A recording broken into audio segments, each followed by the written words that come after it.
바뀐 거예요. 예, 예. 이것만 보더라도 당시에 그 4차 산업혁명이 얼마나 재앙적이었다는 거. 완전히 그걸 설정하죠. 아니, 4차 산업혁명 하려고 만든 데이터에 한국 드라마가 있었겠냐, 이거예요. 예. 드라마를 지배하려고 하는 그 사람들. 드라마도 당연히 지배해야 되는데, 예. 심지어 왜 특히 심각하냐면은, 예. 드라마라든지 한류 문화가 예. 소비 패턴에 굉장한 지대한 영향을 미쳐요. 예. 예를 들어서, 아니, 말하자면 드라마 때문에 가장 요즘 많이 엄청나게 판매량이 늘어난 게 많죠. 대표적인 게 뭐냐? 한국 음식. 한국 특히 라면. 라면? 예, 라면. 맨날 드라마에서 라면 먹고 그러니까, 저거 뭐냐? 저 희한한 거 뭐냐? 라면 먹고 갈래요? 막 이런 드라마 대사도 있고. 특히 기생충 흥행하면서 잡바구리. 잡바구리 할 줄 알아요? 잡바구리가 뭐야? 뭐 오늘은 내가 너희를 사라고? 그러니까 이거는 뭐 이 물건 판매가 완전히 근본적으로 처음부터 다시 해야 되는 거죠. 특히 그냥 무조건 한국 드라마 하면서 또 플러스 거기다가 한국 드라마가 그동안은 자본이 부족하고 여러 가지 인지도가 부족했는데 이 흥행이 특히 오징어 게임 같이 흥행에 힘입어서 엄청난 자본이 막 투입되기 시작하잖아요. 그렇죠. 그러면서 그냥 뭐 그냥 뭐 나머지는 뭐 더 말할 것도 없고 그리고 플러스 이제 한국 K-팝 그러니까 이런 식으로 이제 코로나를 기점으로 해가지고 이 엄청나게 생활 환경, 생활 문화가 바뀐 거예요. 그러면서 그동안 쌓았던 데이터가 사실 무용지물된 거죠. 그래서 기존에 쌓은 데이터들은 일본 드라마 틀어져 있는데 요즘 일본 드라마는 거 주고 방송국에 망정 아예 넷플릭스에서 일본 드라마 다 퇴출시켰다는 소문이 들 정도로 자 이것이 이제 현재 4차 산업혁명의 현재 주소라 이거죠. 정말 절망적인 절망적인. 근데 이제 얘네들이 제일 중요한 거는 근데 얘네들이 그래도 그 꿈을 안 버리고 지금 다시 4차 산업혁명을 준비하고 있었는데 그 목표 시점이 2025년이었다. 다시 이제 5년 동안 데이터를 더 모으겠다. 그래서 이제 한참 가동 중이었다 이거죠. 근데 이제 왜 GPT-3가 그 난리가 났느냐. 바로 2차 계획에 적시로가 켜진 겁니다. 일단 그 전에 먼저 왜 구글이 레드 얼렛이 터졌는가. 왜 구글이 위기감을 느끼는가 그걸 좀 먼저 말해주시죠. 일단 잘 아다시피 구글이 이제 이 GPT-3가 등장하자마자 역대 최고의 회의를 열어요. 무슨 얘기냐면 역대 CEO서부터 구글 의사결정에 중요한 역할을 하고 있는 유명한 사람들, 헤드쿼터, 그 다음에 거기에 관련된 이사들, 옛날에 CEO였던 사람까지 다 모아서 이 GPT 사태에 대해서 회의를 했습니다. 그런데 결론적으로 이게 레드 얼렛, 적색경보다 라고 발표를 해버린 거예요. 그래서 뭐 별게 그게 있나 라고 생각을 했는데 충격적인 걸 봤어요. 무슨 얘기냐? 옛날에요? 옛날에 원래 이제 우리가 구글 검색을 하잖아요. 구글 검색을 하면 어떻게 되냐면 이제 구글 검색에 대한 내용이 이렇게 한 10개 정도가 쫙 나와요. 그 다음에 그거를 보면 뭐 그 아래로 검색하면 또 다양한 게 나오지만 그렇죠. 각각 서로 다른 내용으로 10개가 딱 뜨면 이제 그걸 보고 내가 이걸 조합을 한다든지 이렇게 할 수가 있었어요. 처음에는 이제 왜냐하면 이제 어떻게 다른 사람들이 단순히 생각했냐면 그냥 뭐 챗GPT에 물어보면 일일이 검색 안 해도 검색된 결과를 쫙 보여주니까 구글 검색 대신에 챗GPT를 많이 사용할 것 같아. 그래서 구글이 위험해라고 생각을 했어요. 일반 대중이 보기엔 그 경보가 그런 의미였다는 그 정도였는데 알고 보니 그게 아닌 거예요. 무슨 얘기냐? 그럼 정말 구글이 두려운 건 뭡니까? 바로 뭐냐면 구글이 지금 현재 쌓아놓은 그 검색 데이터라고 하는 게 실시간으로 검색한 검색 결과가 반영되지 않습니까? 그렇죠.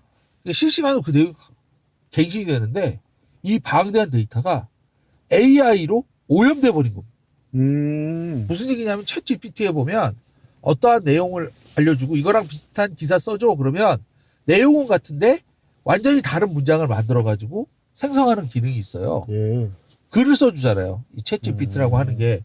그러니까 이 기능을 이용해서 인기가 있는 어떤 블로그나 유명한 그 사이트나 기사 내용이 하나 떠요, 구글에. 그러면 그 내용을 그대로 복제를 해가지고 내용은 똑같은데 말만 다른 블로그 글들이 순식간에 수십 개가 확 생겨버려요. 아. 근데 이 내용이 유사하다 보니까 검색 엔진 검색을 해버리면 대동소이한 내용이 10개가 확 나와버리는 거예요. 자, 무슨 얘기냐? 과거에 이 데이터를 왜 구글이 우리가 최고고 우리 다른 애들이 우리를 못 뛰어넘냐고 얘기를 했냐면 구글이 수집한 그 방대한 데이터가 그 사람의 개인의 특성을 반영하기 때문이었어요. 아. 왜냐하면 사람이 어떤 글을 쓰면 그 글 속에 이 사람의 특징, 성격 뭐 이런 게 다 나오지 않습니까? 그렇죠. 예. 그런데 사람들이 이 챗GPT를 이용해서 순식간에 글을 막 찍어내기 시작을 하는 거예요. 그러니까 이 글이 인공지능이 생성한 건지 아니면 이 사람이 자기 개성을 담아 쓴 건지 알 방법이 없어지는 겁니다. 저 죄송한데 그럼 이거 지금 논문 표절도 훨씬 쉬워졌다는 얘기인가요? 예, 맞습니다. 아. 논문을 넣고요. 그러니까 실제로 지금 그거 나오는데 논문을 그대로 복사해 넣고요. 예. 그걸 이제 챗GPT에서 이거 내용으로 다시 글 써줘 그러면 그걸 재편해서 글을 써요. 예. 요걸 그대로 복사를 해다가 표절을 검사하는 사이트가 있습니다, 요즘에. 예. 거기다 넣었더니 어느 부분은 표절이고 어느 부분은 표절이 아니고 표절률 몇 % 나오는 거예요. 아. 그럼 그걸 보고 조금만 고치고 표절률이 제로가 될 때까지 몇 아. 번이면 순식간에 같은 내용인데 완전히 다른 말을 가지고 한 논문이 하나 생겨버리는 거예요.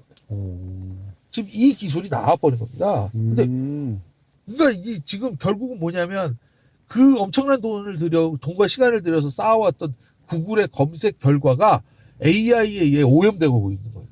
잘못하면 이 데이터 싹 다 버려야 되는 거예요. 그럼 구글의 경쟁력이 뭐예요? 그 데이터 쌓아놨다는 거 아닙니까? 그렇죠. 예. 근데 그 데이터 오염돼서 못 쓰게 돼버리면 이거 뭐예요? 완전히 쪽박 차는 거죠. 그렇죠. 쓸모없는 결과가 나오는 거예요. 그렇죠. 이거 요즘에 이제 충격을 받은 게 뭐냐면 뭐 검색을 하잖아요. 그럼 옛날엔 처음부터 10개가 쭉 나오면 서로 다른 내용을 담고 있는 거예요. 그러니까 이게 이런 내용이 있고 저런 게 있는데 요즘에 검색을 하잖아요. 구글 검색이. 예. 1위부터 10위까지 몽땅 다 내용이 똑같은 내용이 나오는 거예요. 말은 틀린데 내용이 같은 비스무리한 거예요. 내용으로 다 네. 찍는다. 그러면 그럴 거면 뭐다로 검색을 합니까? 어차피 밑으로 더 눌러서 뒤져야 되는데. 그렇죠. 예. 구글을 쓸 이유가 없는 거예요. 근데 왜 이 GPT가 그러면 그러니까 완전히 구글로서는 진짜 최악의 경우가 발생하는 겁니다. 예. 그것도 원래는 이제 그 블로그에 글을 쓰잖아요. 예. 그러면 그게 이제 구글의 검색에서 최상단에 오르면 광고비를 높게 받는 수가 있어요. 그렇죠. 예. 그러니까 기존에 있는 사람들도 지금 글 잘 쓰고 능력 말 잘하는 사람들이 사실 고수익을 올려왔단 말이죠. 구글을 통해서. 예. 그런데 이 사람이 글을 한 번 쓰면 순식간에 똑같은 글이 복제가 돼가지고 쭉 나와버리고 그게 통째로 나와버리니까 이 사람도 수익이 줄어요. 최상단에 있던 게 수익이 나눠져 버리니까 같은 내용. 그러니까 이제 이 구글을 통해서 돈 벌던 사람들도 이제 완전히 박살이 나는 겁니다. 그럼 이 사람들이 결국 구글에 남아 있으려고 하겠습니까? 예, 말씀하십시오. 근데 결국 전체적으로 이제 빅데이터 시스템이 네. 심각한 위기가 도래했다. 예, 그렇죠. 계속 과거에는 이제 오염되고 있다. 빅데이터를 모아서 예. 그 빅데이터를 결과를 가지고 이 사람의 개성을 분류하려고 했던 건데 문제는 뭐냐면 이 개성이라고 하는 게 인공지능에 오염되면서 그 개성이 사라져 버리는 거죠. 이 진짜 심각한 게 결국 뭐냐면 이거를 기반으로 해서 타겟 마케팅 막 했는데 내가 이 사람 글 분석해 보니까 이 사람은 뭐를 좋아하는 사람이야 이렇게 분석을 했는데 이게 진짜 그 사람 성향인지 아니면 이 사람이 사용하는 AI의 성향인지 알 방법이 없는 거예요. 그렇죠. 예. 그러면 그 사람이 이거 좋아할 거야 하고 생각해서 타겟에서 제품을 제시했는데 생뚱맞은 제품이 제시될 가능성이 엄청나게 높아진 겁니다. 결국은 핵심은 구매 욕구를 먼저 알아내고 네. 분석하는 게 핵심인데 네. 그게 다시 말해서 오염됐고 네. 엉뚱한 결과를 도출해가지고 판매에 지대한 악영향을 미친다. 네, 그렇죠.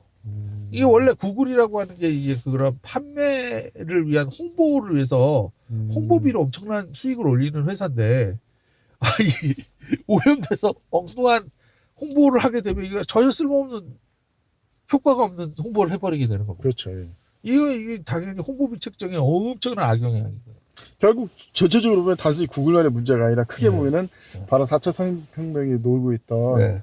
그 시스템 자체가 네. 근본적으로 무너지기 시작했다. 그렇죠.